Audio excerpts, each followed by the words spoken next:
चल रहा है। शादियों के सीज़न में लोग अपने घरों में जितने भी गहने जेवर जितनी भी महंगी चीज़ें होते हैं वो पहनकर शादियों में पहन कर जाते हैं, इसलिए कि चार लोग उनके पहनावे को देखें और उन चार लोगों को ये पता चले कि हाँ, ये अच्छे ख़ानदानी रईस घर से आते हैं। लेकिन आपके भारी खतरे में पड़ सकते हैं, जिसकी वजह से आपकी जान भी जा सकती है। ऐसा ही मामला सामने आया है। मामले की जानकारी ले में पहनी थी 5 तोले की चेन। 5 तोले की चेन के साथ में उन्होंने पहना था एक गोल्ड का चेन, 1 तोले का गोल्ड लॉकेट पहनकर दोस्त की सगाई में गए थे। किसी काम चलने के तुरंत बाद चोरों ने उनके ऊपर हमला करा और उनकी चेन और जितनी भी सामान उन्होंने गोल्ड के पहने हुए थे सब लेकर फरार हो गए। फिलहाल सीसीटीवी फुटेज की हेल्प से चोरों को पकड़ने की जो कोशिश है वो जारी है। जल्द ही चोर पकड़े जाएंगे। पुलिस ने रिपोर्ट भी लिख ली है।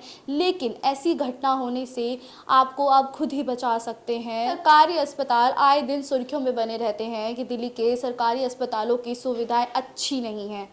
यहाँ पर लोग ये बोलते हैं कि दिल्ली के सरकारी अस्पतालों में कभी बेड नहीं होता है, कभी दवाइयों को लेकर काफ़ी ज़्यादा मामला सामने आते हैं। और हमें हाल फिलहाल में ही दिल्ली के सरकारी अस्पतालों की ये खबर सामने मिली थी कि वहाँ पर ना ही बेड मिल रहे हैं और ना ही वहाँ पर दवाइयाँ लोगों को मुहैया कराई जा रही हैं।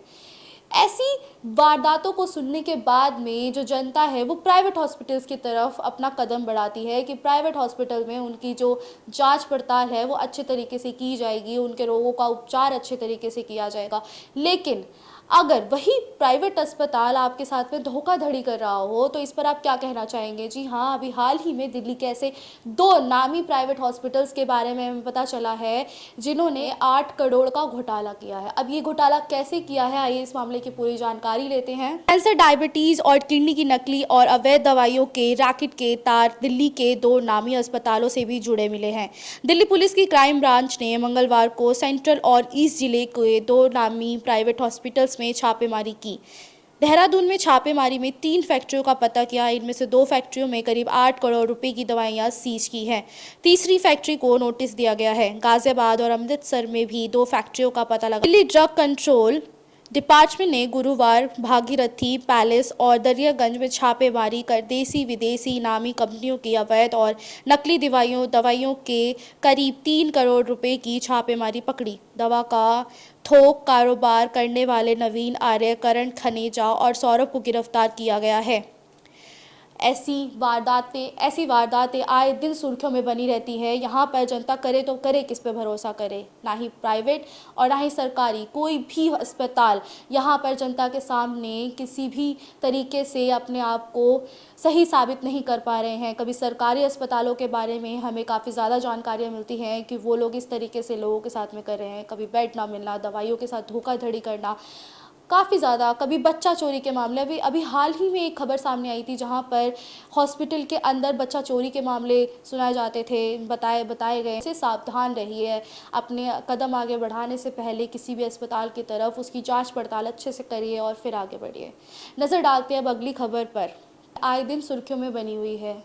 जी हाँ, दिल्ली में शराब बिकना एक आम सी बात हो गई है। कभी एक के साथ एक शराब की बोतलें मुफ्त मिलती है तो कभी शराब के जो रेट है काफ़ी ज़्यादा गिरा दिए जाते हैं ताकि शराब जो है ज़्यादा से ज़्यादा जनता खरीदे। पर आप ये जानते हैं कि शराब हमारे शरीर को भी नुकसान पहुंचाते हैं और हमारे घर में रहने वाले लोगों के लिए भी मुसीबत का कारण बन जाते हैं। कभी शराब पीने के बाद में लोग इधर उधर गिरे पड़े मिलते हैं तो कभी उसी शराब के कारण लोगों के घर में वारदातें सुनने को मिलती हैं। आए दिन सुर्खियों में शराब के कारण वारदातें सामने आती रहती है। ऐसी एक और वारदात सामने आई है जहां पर शराब की वजह से शराब की दुकानों पर मंथली जो हम इनकम देते हैं, जैसे कि दुकान लगाने के समय में पैसे दिए जाते हैं, उसमें 5,000 रुपये की बात हो रही है। यहाँ पर मामले की जानकारी पूरी लेते हैं।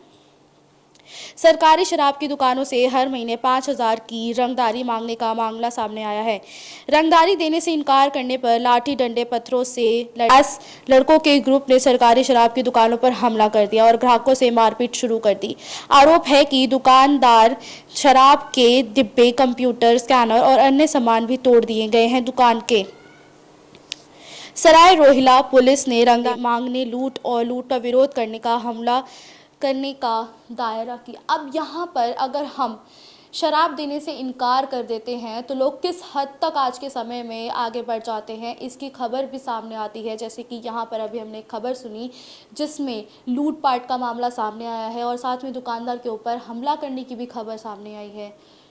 जब भी आपकी दुकान में कोई ग्राहक आता है तो उनसे सावधान रहिए और उनसे सावधान रहें, सतर्क रहें और देखते रहिए दिल्ली क्राइम मोर्चा। धन्यवाद।